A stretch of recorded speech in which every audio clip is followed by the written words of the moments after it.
أحمدك ربي كما علمتنا أن نحمد، وأصلي وأسلم على خير خلقك سيدنا محمد. وبعد، هدى للمتقين وصفهم الله كما تكلمنا سابقا، الذين يؤمنون بالغيب بما غاب عنهم من إله قوي قادر خالق، ويؤمنون بملائكته كما أخبر هو بهم، ويؤمنون بكتبه وبرسله، ويؤمنون باليوم الآخر. كل ذلك أمور غيبية. الأمور الغيبية فيها أمر هو أمر القمة الغيبية. القمة الغيبية أن تؤمن بالله، وبعد ذلك تؤمن بما قاله لك الله. فحين يقول لي ملائكة وأنت لا تراهم، فقل نعم على الرحب والسعة، لك ملائكة وإن كنت لا أراهم، لأن الذي أخبرني بهم آمنت به بعقلي أنه إله.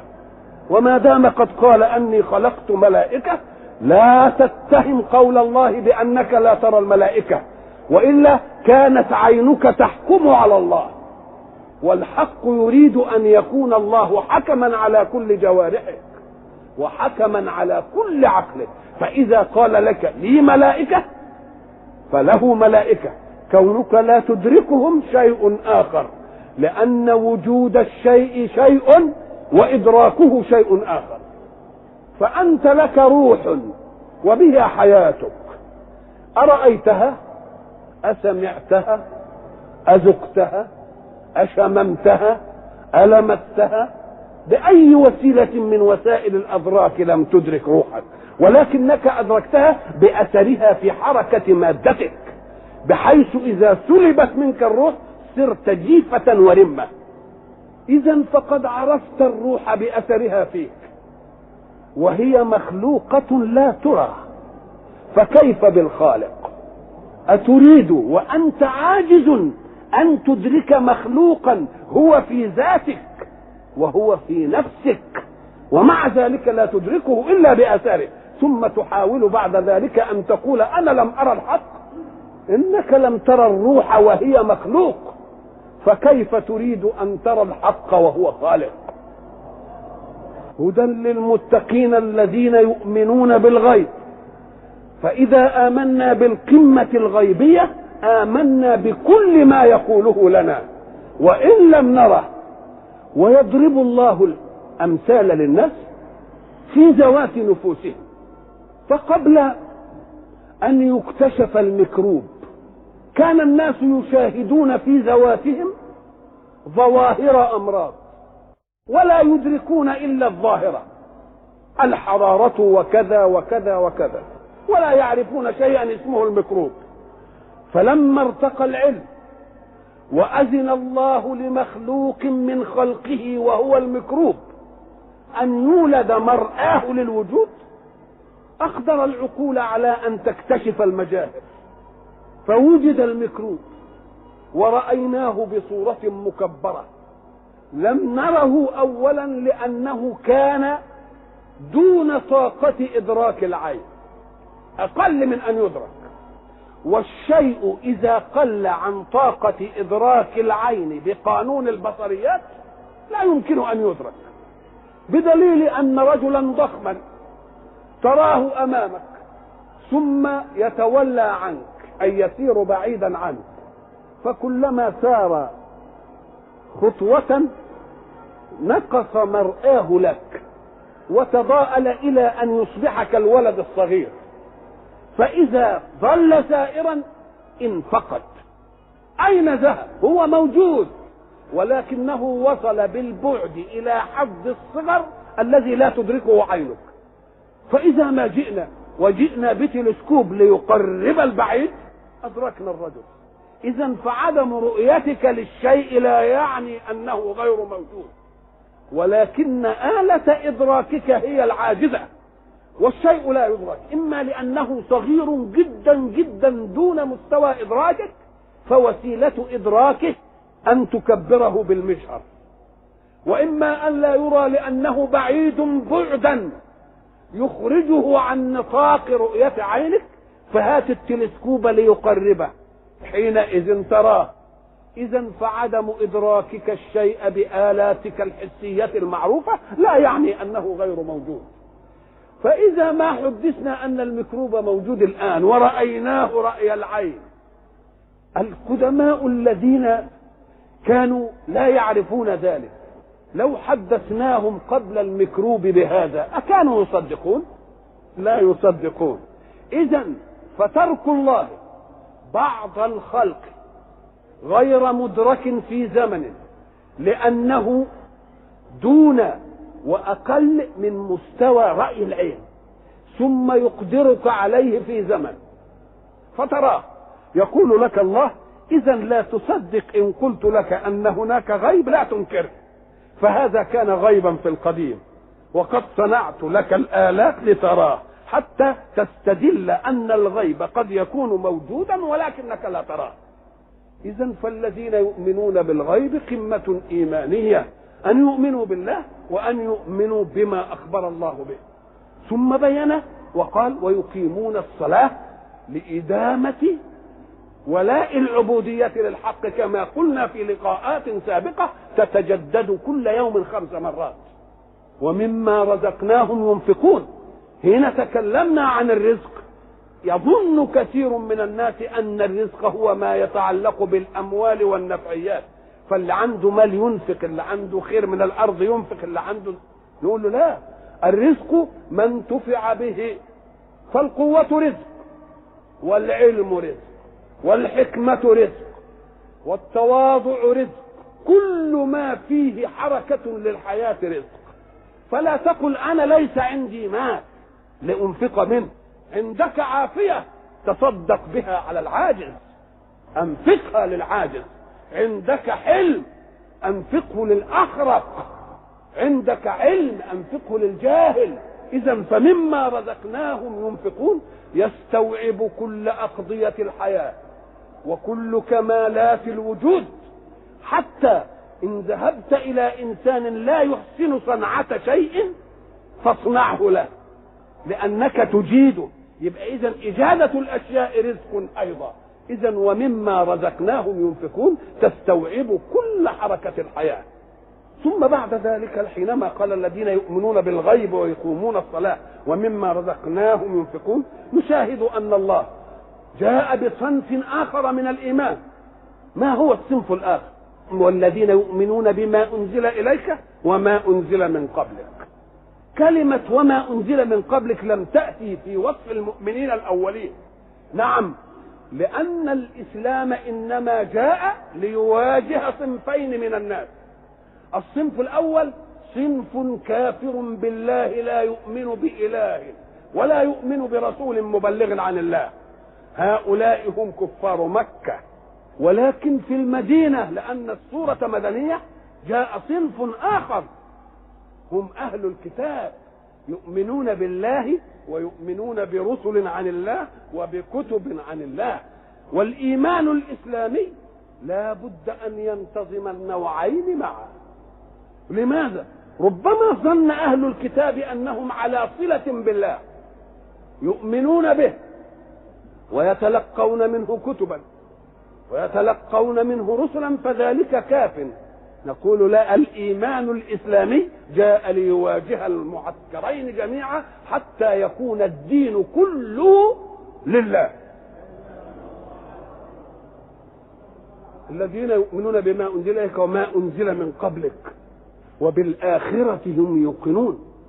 نلاحظ أن هنا كلمة وبالآخرة. لماذا؟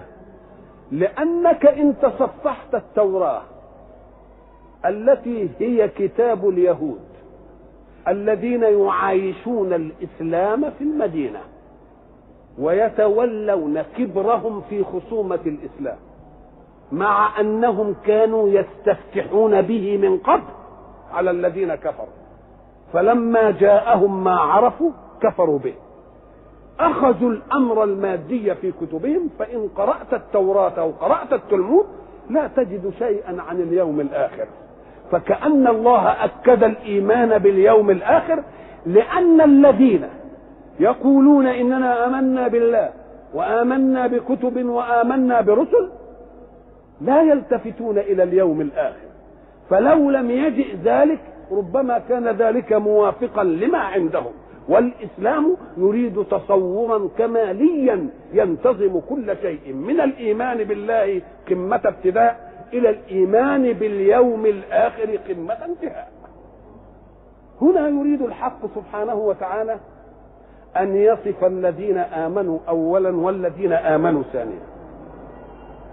قال أولئك على هدى من ربهم وأولئك هم المفلحون.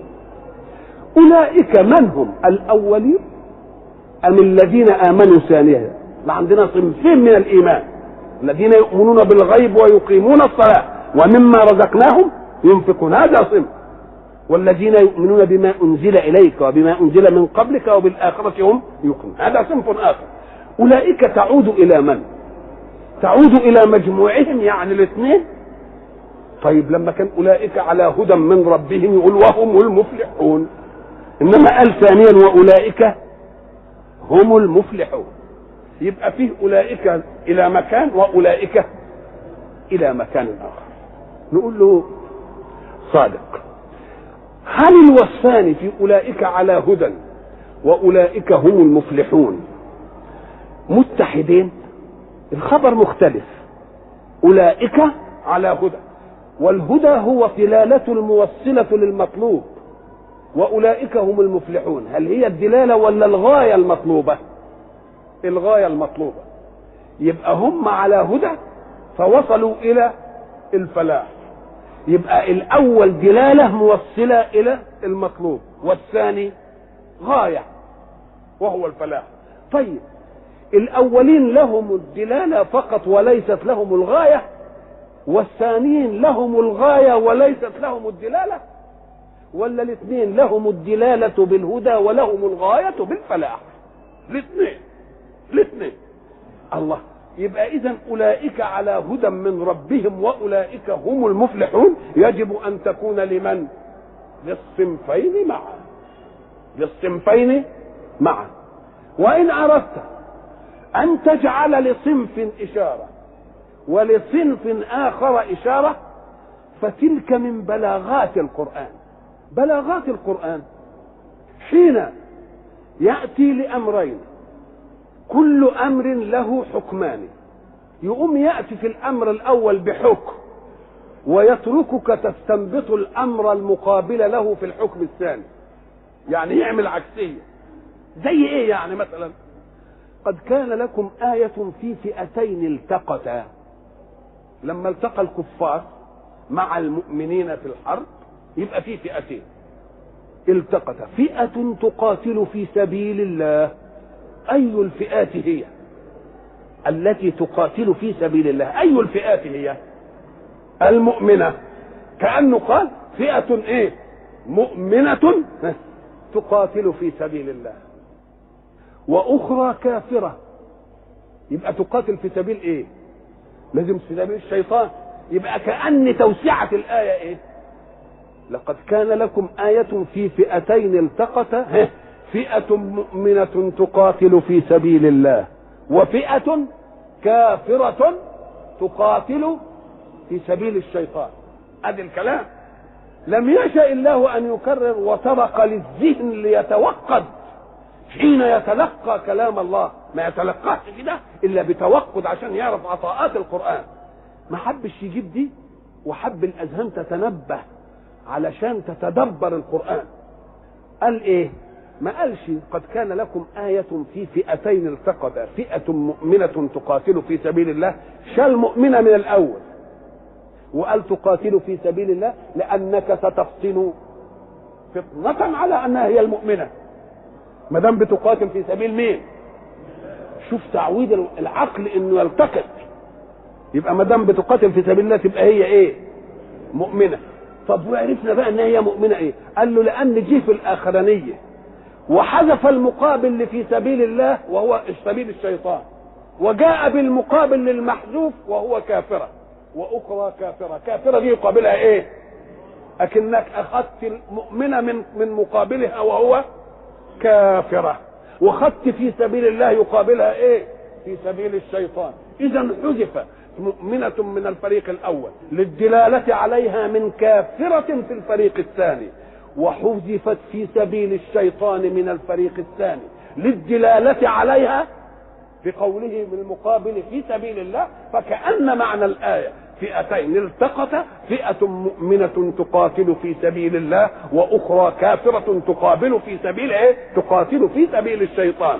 فكافرة مؤمنة منعت من الأولى ودلت عليها المقابلة وهي كافرة في الثانية، وفي سبيل الله في الأولى دلت على المحذوفة الثانية وهي في سبيل الشيطان. وده بيسموه في اللغة احتباس، ليعود العقل أن يستقبل الإنسان القرآن ويعي أن فيه محذوفات استغنى الله عن ذكرها تربيبا للذهن أن يتوقد فيلتقط. إذن فقول الله أولئك على هدى من ربهم وصف للأولين ومعهم هم المفلحون. خدناها منين؟ من المقابل الثاني. والتانيين برضو والذين يؤمنون بما أنزل إليك وما أنزل أولئك هم المفلحون، أولئك على هدى من ربهم وهم المفلحون أيضا. فكأن أولئك للأول جاءت على هدى وتركهم مفلحون من الدلالة الثاني عليه، وحذف من الثاني على هدى ودلت الأولى عليه. فكأن الله قال الطائفة المؤمنة الأولى على هدى من ربهم وهم المفلحون، والطائفة الثانية على هدى من ربهم وهم المفلحون. إذن ما العلة في إنه عمل العملية دي وجابهم ويا بعض؟ ما قالش الذين يؤمنون بالغيب ويقيمون الصلاة ومما رزقناهم ينفقون أولئك على هدى من ربهم وأولئك هم المفلحون، وبعدين يقول والذين يؤمنون بما أنزل إليكم، ويجيب لهم برضو الخبر بتاعه. ليه لحم الخبرين وبعضهم؟ علشان نعرف ان ما فيش فيه بقى بعد الإسلام إيمانان، بل هو إيمان واحد يترتب عليه جزاء واحد، وسيلته هدى وغايته فلاح. لو نظرنا إلى التكليفات اللي هي الدلالة الموصلة إلى المطلوب اللي احنا بنسميها الهدى ده، تجد أن الله رفع المهتدي على الهدى. يعني الهدى مش جاي يستدلك، الهدى جاي يرفعك، لأن في ظاهر الأمر أن الهدى يقيد حركتك. فقال لا، أنت على الهدى. وعلى تفيد الاستعلاء، زي ما تقول أنت على الجواد، أنت على الدابة، أنت على السطح، يبقى على تفيد العلو. فكأن المهتدي حين يلزم نفسه بالدلالة على الغاية الموصلة للمطلوب لا يستذل للهدى، ولكنه يرتفع على الهدى، والهدى يصبح تحت إمرته في أن يوجهه إلى الخير. لكن الضلال يعمل الضلال يغلفك فيه، يحبسك فيه. ولذلك شوف المقابلة، وإنا أو إياكم لعلى هدى أو في ضلال مبين. العلو في الهدى يفتنك، يقول لك المنهج وإن قيد حركتك فإنما جاء لإعجازك ولعلوك وسمو مقامك، أن تأخذ من بشر تشريعا أو تأخذ من ذاتك حكما، ولكنه يرتفع بك إلى أن تتلقى عن الله. أدي على أولئك على هدى. ولكن في الضلال قال في، وفي دي تدل على الظرفية المحيطة. شوف الشيء في الشيء، الشيء في الشيء، يعني أن الشيء مظروف. دي اللي ربنا قال عليها في آية أخرى أحاطت به خطيئته، أحاطت به لا يستطيع أن يتململ منها لأنه مظروف في الضلالة. وما دام مظروف في الضلالة فلا يمكن أن يأتي له منفذ ينفذ به عن الضلالة. الضلالة حكمته، وما دامت حكمته هذا الحكم وغلفته ذلك التغليب فلا يمكن أن يصل إلى هدى مطلقا. الحق سبحانه وتعالى حينما قال أولئك على هدى من ربهم وأولئك هم المفلحون اختار لفظا عليه دليله. معنى مفلح يعني معناها العام الفائز، أولئك هم الفائزون، ده كلام على انما الاشتقاق بتاعها اشمعنى ما قالش هم الفائزون ليه؟ ما كان يقول هم الفائزون، اما جايب هم المفلحون ليه؟ لان الفلاح والفلح والماده كلها ماخوذه من شق الارض للبذر، ومنه سمي الايه؟ الفلاح. الفلاح الذي صنعته شق الارض للبذر.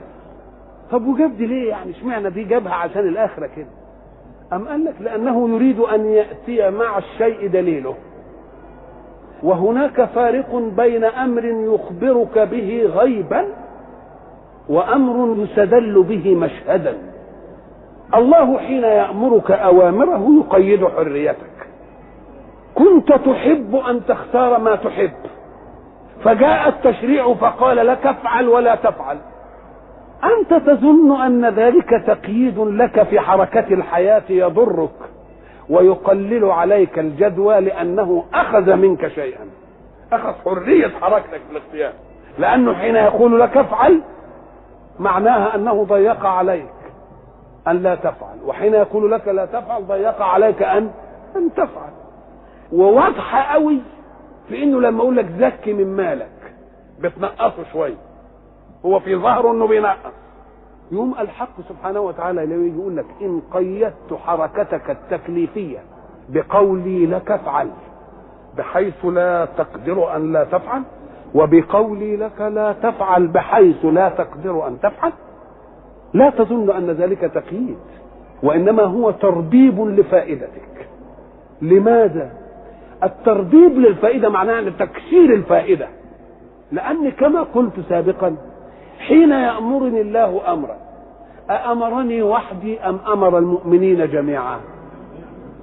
فحين يقول لي كما اقول دائما لا تسرق، هل قال لي وحدي لا تسرق فيكون قد حدد حركتي؟ لا، ده قال للناس جميعا لا تسرقوا من فلان. يبقى مين اللي كسبان بقى؟ انا ولا غيري؟ انا اللي كسبان، لانه قيدني وانا واحد، وقيد من اجلي ملايين الناس. يبقى اذا ربط ولا ما ربطش؟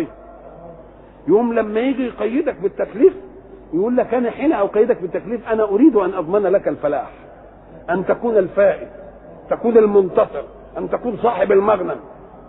ازاي؟ ام جاب كلمه من ماده فلح، الفه واللام والحاء. حين ترى ماده فلح في اللغه تجد هي ايه؟ شق الارض واهاجتها بالحرث وتؤدي معنى القطع. ان الحديد بالحديد يفلح، يقطع يعني يشق برضه. اذا فكلها معنى ايه؟ حركة تستدعي شق متلازم جامد، مش معناها كده؟ فان كانت الارض الصمة دي بين ايه؟ بنشقها علشان نرمي فيها الايه؟ البذر. احنا حين نشقها ونرمي فيها البذر، العملية دي يمكن الفلاح كان بيعملها تقليدا، لانه وجد اباءه والذين اخذ عنهم هذه الحرفة بيعملوا كده، ورأوا انهم اذا ما جاءوا ببذرة وزرعوها في ارض جامدة ما تنبتش النبات اللي مؤدي الى الثمرة المرجوة، تطلع هزيلة. يمكن ما يعرفوش لماذا هو عملها كده تقليدا. طب بالله لما يكون عملها تقليدا، ده قلد ده وده قلد ده وده قلد ده وده قلد ده لحد ادم يا شيخ. طب وادم عملها قلد مين؟ ادم لما عملها قلد من؟ ده هو البداية في الوجود. يبقى اذا قد علم من الله كما علم الاسماء. يبقى كل شيء في الوجود اصوله معلمة من السماء، لان الله لا يخلق ادم ليباشر مهمة في الارض الا اذا علمه كيف يزاوله ولو بداءات هذه المهمة. وبعدين جينا بالقرون بقى اللي اتقدمت عرفنا ايه الحكايه بتاعت شق الارض ونرمي الزرع ولازم نحرث، لازم ايه؟ وليس للفلاح عمل الا ان يحرث ويرمي البذر، مالوش دعوه بقى. الفلاح ما بيقعدش للعناصر بقى يجمعها عشان ايه؟ تدي للنبات، ولا له دعوه بالحكايه دي. هو ايه؟ يحرث ويرمي الايه؟ ويرمي البذر. ولذلك انصفه ربه قال له إياك أن تغتر بحركتك في الحياة لتقول أنا أزرع. كن صادقا وكن واقعيا وقل أنا أحرث فقط. أفرأيتم ما تحرثون أأنتم تزرعونه أم نحن الزارعون لو نشاء لجعلناه حطاما. يبقى أنصف ملوش إلا أنه يحرث. إذا فالفلاح لا عمل له إلا أن يفلح الأرض يشقها، ما يعرفش ليه بيعمل العملية دي. إنما بعدين عرفنا الذي قدر كل شيء وهذا كل شيء. عرفنا ليه بنعمل العملية دي. ليه؟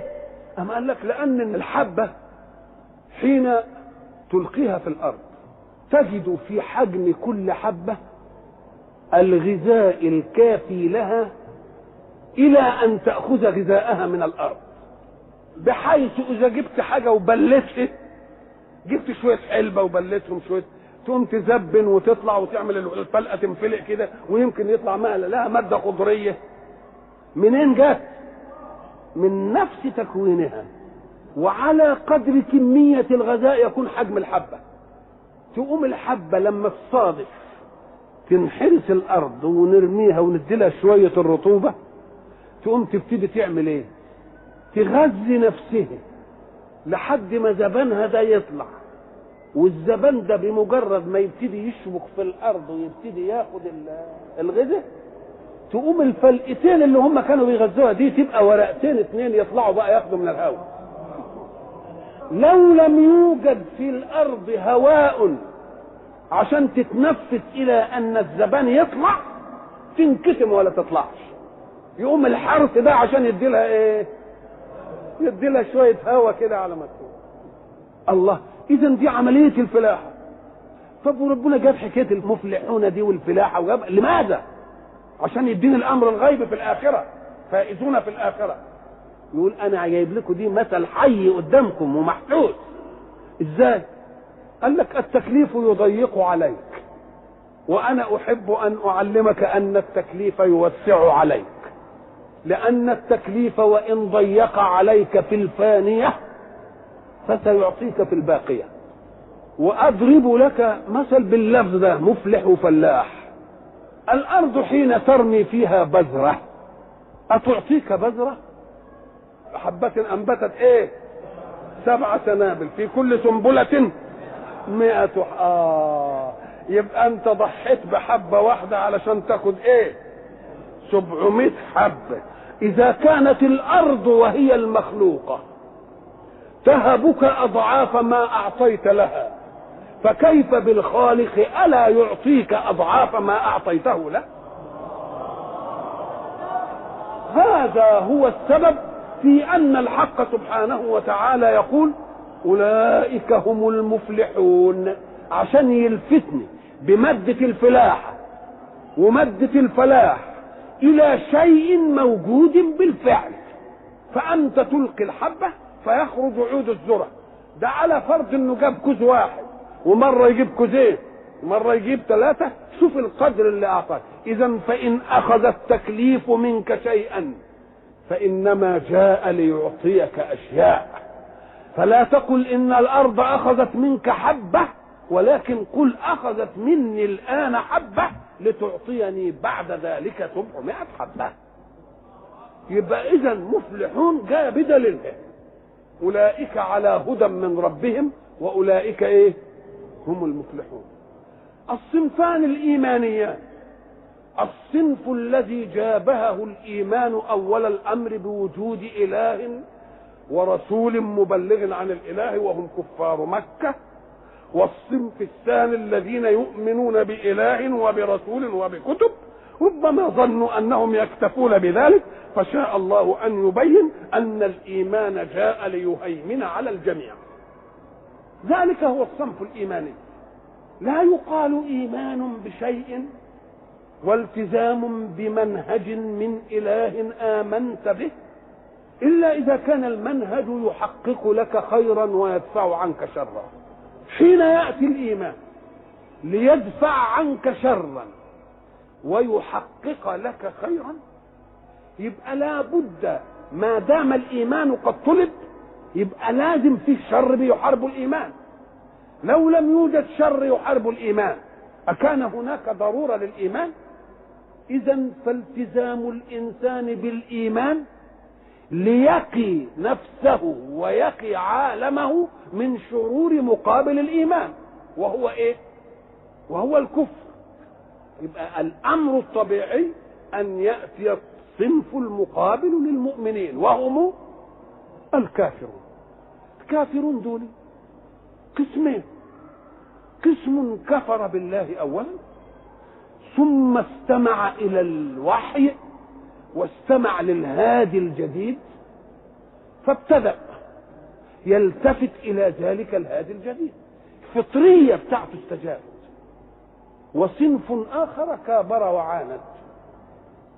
غير المعاند يجب أن تفهم أنه ليس له حظ في الكفر، ولكن اللي له حظ في الكفر المستفيد من الكفر، والذي يأتي الإيمان ليعطل عنه هذه الفائدة.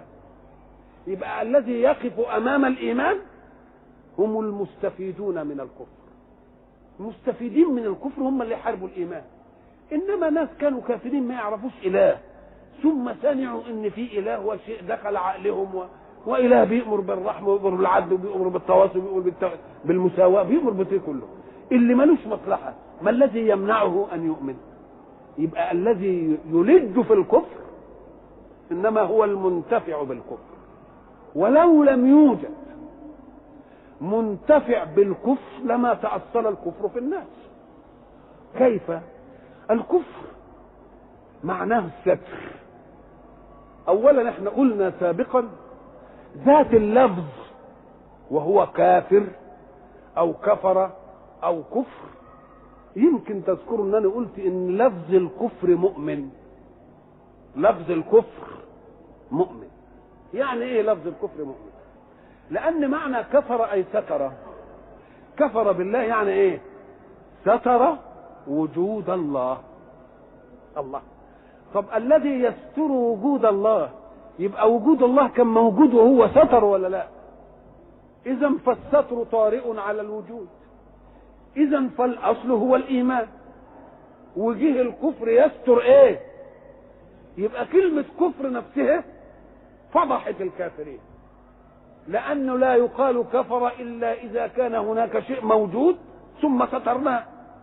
فكأن الاصل الفطري الايمان، ثم طرأ الساتر من الكفر لغفلة الناس، ولأن الإيمان بيضيق على ذي السلطان وأصحاب السيطرة وأصحاب الاستغلال وأصحاب الاستعلاء، فابتدأوا يستروا الإيه؟ يستروا الإله ويستروا الإيمان. إذن فاللفظ في ذاته يدلك على أن الإيمان أسبق، والإيمان أسبق دي قضية منطقية. ليه؟ لأن الخلق الأول وهو آدم الذي خلقه الله بيديه ونفخ فيه من روحه وأسجد له الملائكة وآتاه المنهج، كل ذلك أمر مشهدي. يبقى الكفر لسه ما جاش. الكفر كان بيداعب في آدم بواسطة إبليس. كان المفروض طبعا إن آدم قعد يلقن أبنائه، وبعدين بمرور الزمن جاءت الغفلة، وبمرور الزمن وجد كثير من الناس أن الإيمان يقيد حركتهم، فابتدأوا يعملوا إيه؟ يكفروا. لكن العاقل لما يسمع كلمة كفر دي كان يجب يتنبه ويعرف إنها ده مقلب في الإنسان. أكفر إزاي؟ طب وأنا أشارك في من ستر موجودا؟ كيف أشارك في من ستر موجودا؟ ولذلك ربنا نبهنا بالصورة نفسها وحيقول لنا كيف تكفرون بالله. قولوا لنا انتوا كفرتوا بالله ازاي؟ ما يقدروش يجاوبهم ابدا الا اننا سترناك يا رب. يبقى دي ايمان ولا مش ايمان؟ يبقى ده الايمان. ما يجي يقول لهم كيف تكفرون بالله، هيقولوا سترنا وجوده، وهل يستر الا الموجود؟ يبقى موجود. يبقى كيف تكفرون بالله دي فيها ايه؟ فيها عين الاستدلال على الايه؟ على الايمان. الانسان نظرا لان الله سخر له ما في الأرض جميعا، واستجابت له طبائع الأشياء، يفعل في كذا فينفعل له. بمرور الزمن ظن أن له أصالة وسيطرة على الكائنات، ولذلك عاش وفي ذهنه قوة الأسباب وهو فاعلها، فلم يلتفت إلى المسبب الحقيقي.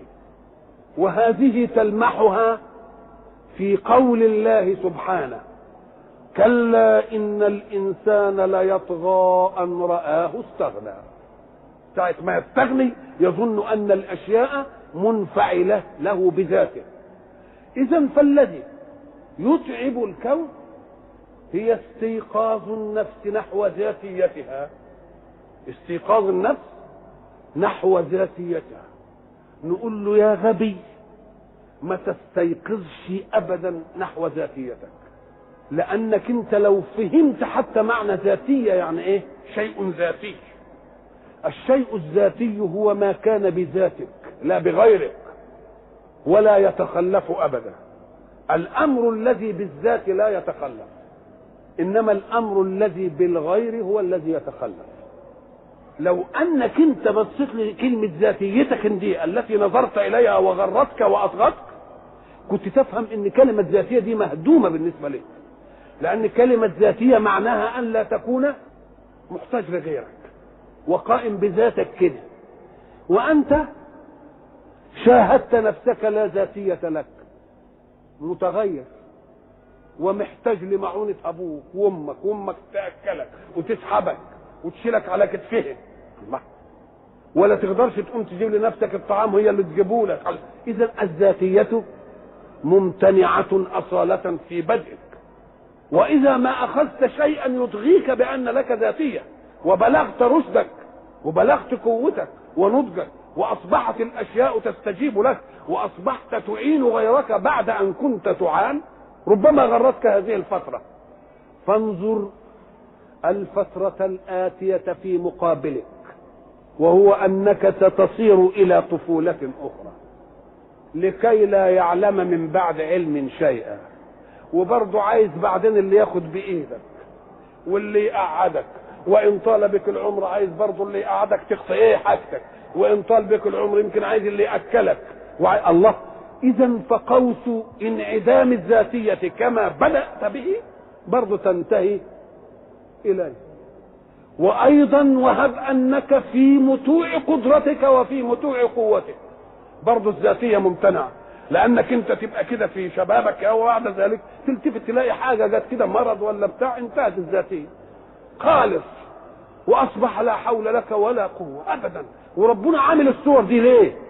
يجي للشاب يمرضه، للشاب مثلا يميته، للشاب يقول لك علشان تندك عقيدة الإنسان في ذاتيته.